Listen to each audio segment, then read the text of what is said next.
Hello mga madi, mga padi. So ako muna ang bida ngayon.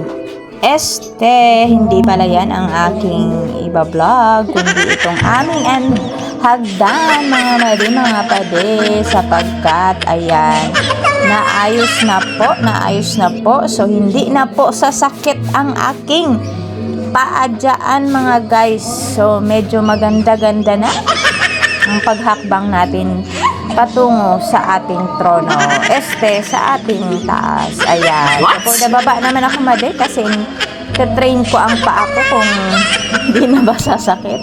Ayan, loway-loway, pero ang ganda na apakan mga guys. So yan po muna ang pinagawa namin ngayon mga guys, kasi ang dati naming hagdan ay hindi maganda.